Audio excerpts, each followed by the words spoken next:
Hello student, आज हम बात करेंगे प्रश्नावली 3B का सवाल नंबर 2।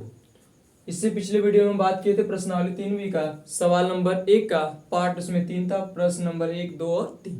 ठीक, इसमें आपका प्रश्न नंबर जो आपका 2 है, प्रश्नावली 3B का सवाल नंबर 2 में ए आप भी दिया और बी आप भी दिया। ठीक है, और सवाल में पूछा है कि तो ए बी और बी ए ज्ञात कीजिए। तो पहले चलते हैं ए बी की तरफ। पहले चेक कर लेते हैं कि ए बी संभव है या नहीं। तो पहले वाले आप भी कह दिए, हम क्रम चेक करें, 2 पंक्ति 3 स्तंभ, और इसमें 3 पंक्ति 2 स्तंभ।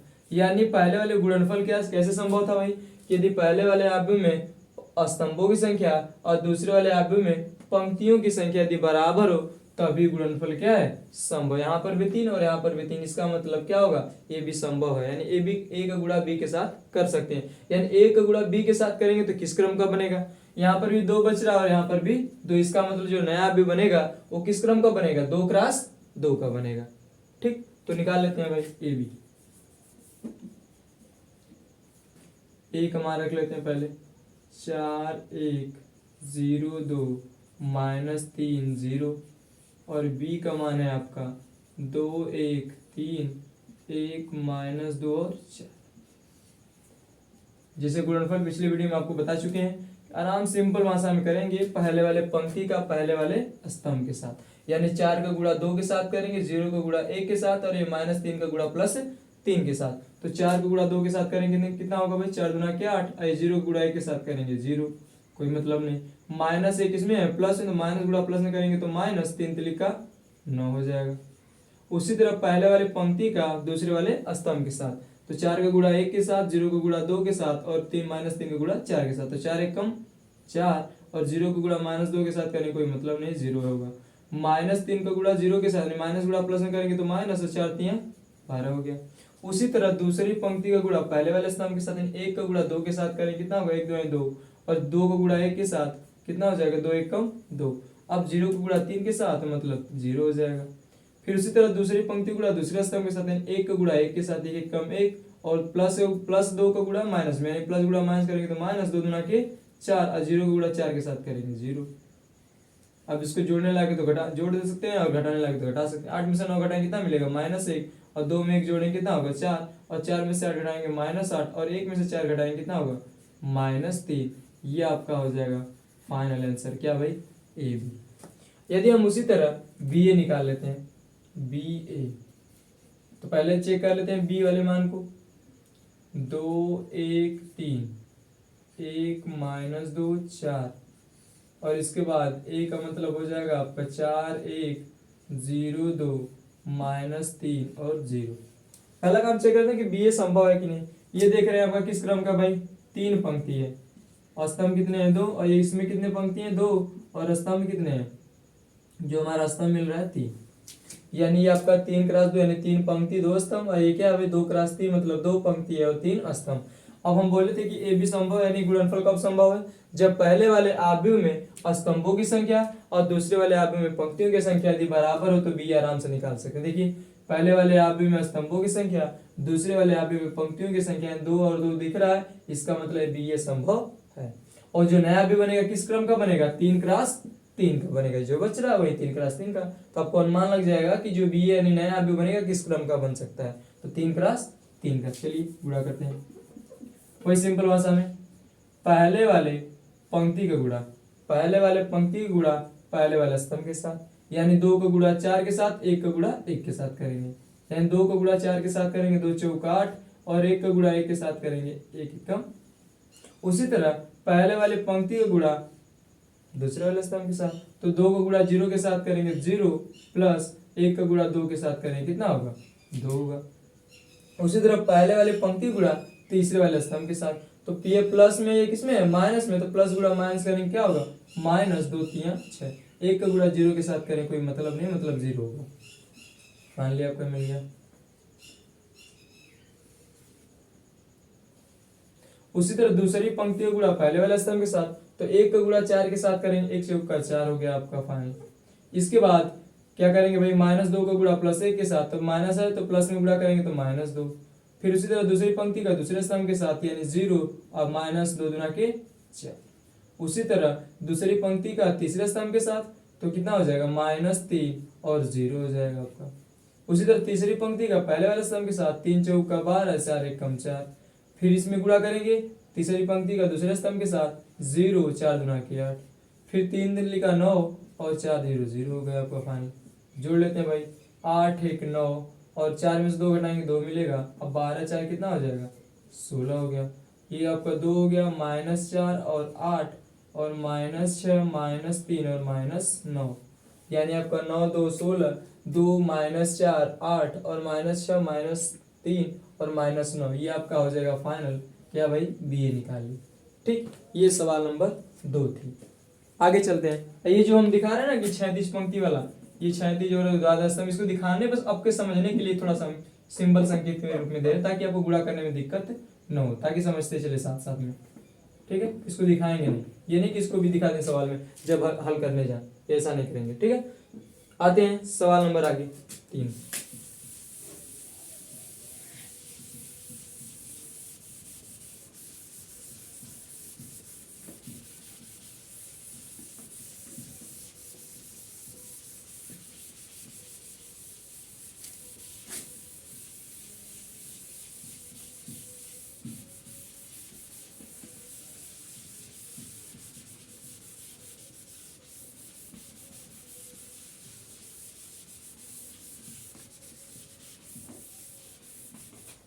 सवाल नंबर 3।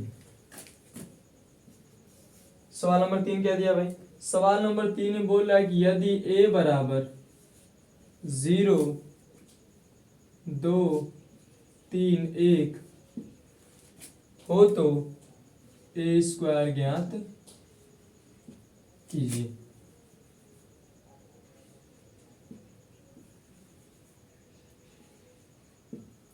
यानी सवाल में दिया है कि यदि a बराबर कितना भाई 0 2 3 1 हो तो a स्क्वायर ज्ञात कीजिए। a स्क्वायर को हम क्या लिख सकते हैं भाई? a स्क्वायर को हम a इंटू ए लिख सकते हैं। जैसे यक्स स्क्वायर को लिखते थे यक्स गुणे यक्स, उसी तरह a स्क्वायर के इंटू ए लिख लेंगे सिंपल भाषा में। और a का मान हमने पता है, हमें सवाल में दिया है 0 2 3 1 और इंटू a का मतलब कितना हो जाएगा 0 2 3 1, इन दोनों का आपस में क्या कर देंगे गुणा। ये तो सिंपल भाषा में गुणनफल दिख रहा है, क्योंकि देख रहे हैं 2 क्रॉस 2 का, ये भी 2 क्रॉस 2, यानी पहले आव्यूह में क्या है स्तंभों की संख्या, दूसरे वाले आव्यूह में पंक्तियों की संख्या आपस में क्या है बराबर, तो इसको आराम से निकाल सकते हैं। तो चलते भाई, वही सिंपल है तो आपका दिख रहा है ये भी 2 क्रॉस 2 ही बनेगा। तो पहले वाले पंक्ति गुणा पहले वाले स्तंभ के साथ, यानी 0 का गुणा 0 के साथ करेंगे और 3 का गुणा 2 के साथ, 3 गुणा के 6। उसी तरह पहले वाले पंक्ति का दूसरे वाले स्तंभ के साथ 0 और 3 1 कम 3, दूसरे वाले पंक्ति का पहले वाले स्तंभ के साथ 0 और कितना हो जाएगा 2 1 कम 2, फिर दूसरे वाले पंक्ति गुणा दूसरे वाले स्तंभ के साथ, तो 2 3 6 और 1 1 कम 1, तो फाइनली कितना मिला भाई 6 2 3 7, कितना मिला भाई 6 2 3 7, ये आपका फाइनल आंसर हो जाएगा। ठीक, ये थी सवाल नंबर 3। अब चलते हैं सवाल नंबर 4 पर। सवाल नंबर 4 है क्या भाई?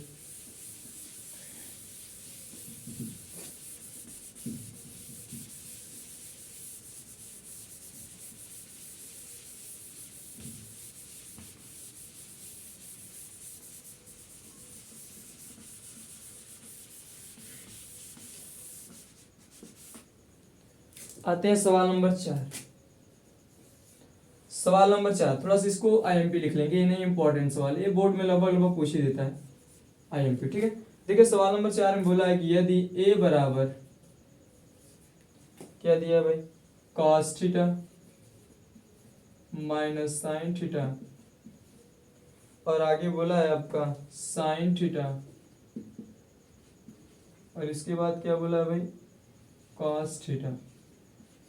यानी बोला है आपका a बराबर cos theta minus sine theta, sign theta और cos थीटा हो तो दिखाइए कि, दिखाइए मतलब सिद्ध करने के लिए बोल रहा है। ठीक है, दिखाइए कि a स्क्वायर बराबर कितना दिया भाई आपका दिया है cos 2 theta minus sine 2 theta, और इसके बाद दिया है साइन 2 थीटा और cos 2 थीटा। फिर से मिला लेते हैं a स्क्वायर बराबर आपका दिया है cos 2 theta sine 2 theta minus sine 2 theta और cos 2 थीटा। ठीक है, हमें सिद्ध करना है किसके बराबर? a स्क्वायर के बराबर। यानी ए बराबर दे दिया तो हमें इतना सिद्ध करना है। सिंपल भाषा में ए स्क्वायर को हम क्या लिख सकते हैं, ए इंटू ए, यानी लिख सकते हैं एलएचएस से। कहां से भाई, एलएचएस से। एलएचएस का मतलब लेफ्ट हैंड साइड, ठीक है, लेफ्ट हैंड साइड से चलते हैं। ए स्क्वायर को हम क्या लिख सकते हैं, ए इंटू ए। आज सवाल में दे दिया ए का मान, क्या दिया भाई, cos theta minus sine theta, इसके बाद यहाँ दिया है साइन थीटा और कॉस थीटा। ये ए का मान हुआ, इंटू ए का मान कितना हो जाएगा, cos theta minus sine theta, उसी तरह साइन थीटा और कॉस थीटा, ठीक। ए इंटू ए का मान और ये ए का मान हो गया। अब इन दोनों को आपस में गुणा कर लेते हैं। अब गुणा करने के लिए सिंपल रूल जानते हैं, 2 क्रॉस 2 का ये भी, 2 क्रॉस 2 का ये भी, यानी गुणनफल सीधे सीधे आपको संभव दिख रहा है, क्योंकि इस पहले वाले में स्तंभों की संख्या, दूसरे वाले में पंक्तियों की संख्या आपस में बराबर है। यानी पहले वाले पंक्ति का गुणा पहले वाले स्तंभ के साथ करेंगे, यानी अगर बोलना चाहे कास का कास के साथ, साइन का साइन के साथ, तो कास का गुणा कास में करेंगे तो क्या हो जाएगा, कास स्क्वायर थीटा, ठीक। उसी तरह साइन ये प्लस में किसमें है, माइनस, तो प्लस गुणा माइनस करेंगे तो माइनस, और साइन को गुणा साइन में करेंगे तो साइन स्क्वायर थीटा। उसी तरह पहले वाले पंक्ति का गुणा दूसरे वाले स्तंभ के साथ, तो कास का गुणा साइन के साथ करेंगे तो क्या हो जाएगा भाई, cos theta into sine theta, और साइन थीटा का गुणा कास थीटा में करेंगे तो क्या हो जाएगा, plus sine theta into cos theta, ठीक। उसी तरह दूसरे वाले पंक्ति का गुणा पहले वाले स्तंभ के साथ, तो ये माइनस में किसमें है, प्लस में, तो गुणा करेंगे तो माइनस हो जाएगा sign theta into cos theta. उसी तरह कॉस थीटा गुणा साइन थीटा में करेंगे तो प्लस है माइनस, तो क्या हो जाएगा आपका भाई, cos theta into sine theta. उसी तरह दूसरे पंक्ति का दूसरे वाले स्तंभ के साथ, तो साइन का गुणा साइन में करेंगे तो माइनस साइन स्क्वायर थीटा, और कास का गुणा कास में करेंगे प्लस कास में तो कास स्क्वायर थीटा। बन गया आपका।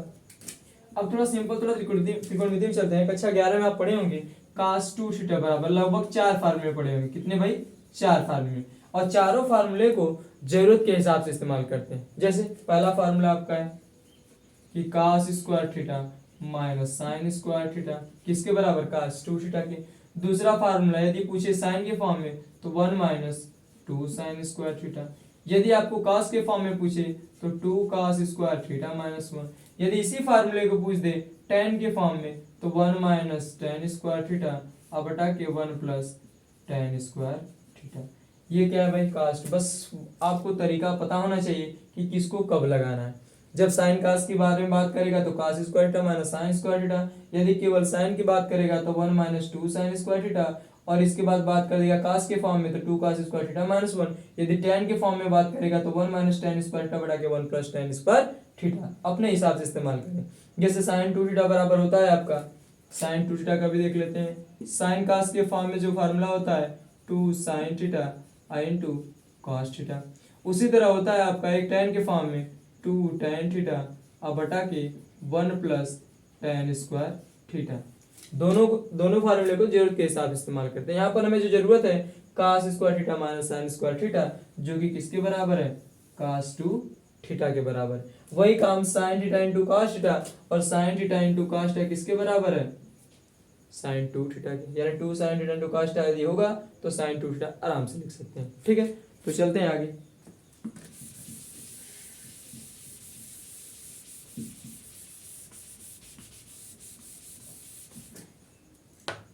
अब देखिए सवाल में पहले थोड़ा सा विरुद्ध बना लेते हैं। थोड़ा सा cos square theta minus sine square theta. ठीक, इसके बाद देखें तो sine theta into cos theta into sine. हम बोले अगर मान लीजिए अगर आपको दिया 3 गुणे 4 या फिर 4 गुणे 3, इन दोनों को बराबर कर सकते हैं। किस नियम से पढ़ चुके हैं कक्षा 9-10 में, गुणा का क्रम विनिमय नियम। यानी बोल सकते हैं कि जो गुणा का क्रम विनिमय नियम होता है वो पालन करता है। तो ये भी क्या होगा, sine theta into cos theta को हम cos theta into sine theta को हम sine theta into cos theta भी लिख सकते हैं। यानी अगर इसको लिखना चाहें तो minus sine theta into cos theta और minus sine theta into cos theta. यानी कास थीटा को बाद में, साइन थीटा को पहले, क्रम विनिमय नियम से आराम से लिख सकते हैं। उसी तरह इसको भी लिख सकते हैं sine theta into cos theta plus sine theta into cos theta. उसी तरह कास स्क्वायर थीटा को पहले लिख लें, कास स्क्वायर थीटा, ये प्लस में, इसको किसमें है, माइनस में, माइनस साइन स्क्वायर थीटा। अभी हम पढ़े कि cos square theta minus sine square theta किसके वाला बराबर होता है, cos 2 थीटा के। और sin theta into cos theta क्या होता है, जोड़ेंगे दोनों माइनस माइनस क्या हो जाता है प्लस, तो 2 sin theta into cos theta. उसी तरह sin theta into cos theta क्या हो जाएगा, 2 sin theta into cos theta. उसी तरह इसकी किसके बराबर है, cos 2 थीटा के। यानी फाइनली यदि हम बराबर लिखें cos 2 theta 2 sin theta into cos theta बराबर अभी पढ़े माइनस sin 2 थीटा, यानी sin 2 थीटा के बराबर बाहर लगाए माइनस तो माइनस लिख लेंगे। उसी तरह 2 sin theta into cos theta के स्थान पर क्या लिख देंगे, sin 2 थीटा, और क्या लिख देंगे भाई cos 2 थीटा। ये क्या हो जाएगा RHS के, क्या हो जाएगा भाई RHS के, और लिख देंगे क्या, प्रूफ दैट, यानी हिंदी में बोले तो इति सिद्ध। ये आपका प्रूफ हो गया, यानी cos 2 theta minus sin 2 theta sin 2 theta और इसके बाद cos 2 थीटा, ये आपका फाइनल है। ठीक, अब चलते हैं सवाल नंबर 5 पर।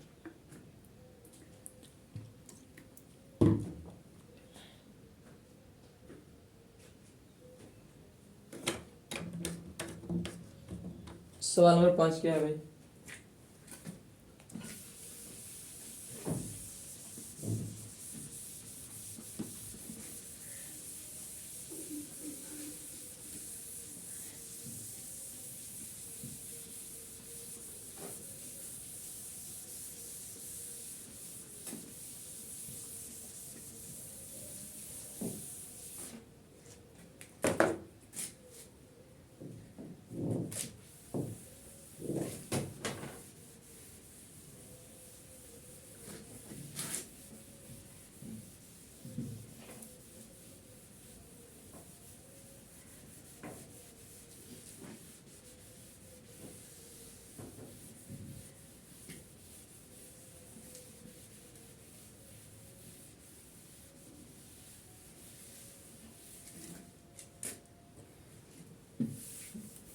तो देखते हैं सवाल नंबर 5।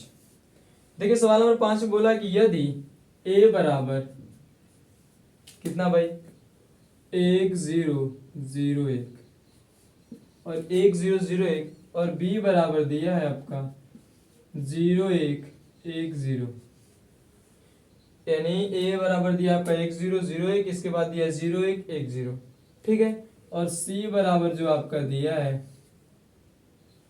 1 0 0 माइनस 1, इसके बाद बोला है तो दिखाइए कि, यानी मतलब में सिद्ध करना है, दिखाना मतलब सिद्ध करना, सीधे सीधे क्या बोला भाई, a स्क्वायर बराबर b स्क्वायर बराबर c स्क्वायर बराबर, और क्या बोला है भाई i2 ये हमें सिद्ध करना है। यानी a बराबर 1 0 0 1, इसके बाद b बराबर 0 1 1 0 और c बराबर 1 0 और 0 माइनस 1, तो सिद्ध कीजिए या फिर दिखाइए कि a स्क्वायर बराबर b स्क्वायर बराबर c स्क्वायर बराबर i2 का मतलब समझते हैं। वहां पर जब आप भी के प्रकार में पढ़ेंगे तो वहां पर आपको बताया गया होगा कि i जो होता है आपका इकाई या तत्समक आव्यूह, इकाई या क्या भाई तत्समक आव्यूह, यह भी होता क्या भाई, यानी ऐसा वर्ग आव्यूह जिसके मुख्य विकर्ण के जो सभी अवयव होंगे यानी इकाई होंगे या फिर एक होंगे और शेष सभी तत्व क्या होंगे, शून्य होंगे, वो कहलाता है आपका इकाई या तत्समक आव्यूह, और इसे i से निरूपित करते हैं। अब इसके नीचे लिखा है i2, क्या लिखा है भाई i2, यानी जो हमारा इकाई या तत्समक आव्यूह है इसका मतलब यह है कि ये 2 क्रॉस 2 का है। यदि आपको कहीं भी अगर इस टाइप में मिल जाए i3, इसका मतलब यह है कि जो हमारा इकाई या तत्समक आव्यूह है किस क्रम का है, 3 क्रॉस 3 का है। अगर मान लीजिए कहीं सिंपल में i दे दिया और कुछ नहीं बोला, ठीक, तो उसके सिचुएशन में आप देखेंगे कि ए बी सी डी वाले में जो भी आपका मान दिया है वो किस क्रम का है, जिस क्रम का होगा उसी क्रम का हम यहाँ पर i ले लेते हैं, इसमें कोई दिक्कत नहीं है। यहाँ पर आपके पास छूट है, वहां पर देखेंगे जिस क्रम का होगा उसी क्रम का ले लेंगे। लेकिन यहाँ पर जो दिया है ये 2 क्रॉस 2 का तो दिया है तो आसान भाषा में, लेकिन यहाँ पर i2 लिख दिया है, इसका मतलब जो i का मान होगा वो क्या होगा भाई 2 क्रॉस 2 का होगा। यानी अगर बोलना चाहें 2 क्रॉस 2 का 1 0 0 1 होगा, या फिर 3 क्रॉस 3 की बात करें तो 1 0 0 0 1 0 0 0 1, यानी अगर हम देखना चाहें मुख्य विकर्ण की जो अवयव है वो क्या होने चाहिए, 1 होने चाहिए, और शेष सभी का तो क्या होने चाहिए, शून्य के बराबर। ठीक है, आगे चलते हैं।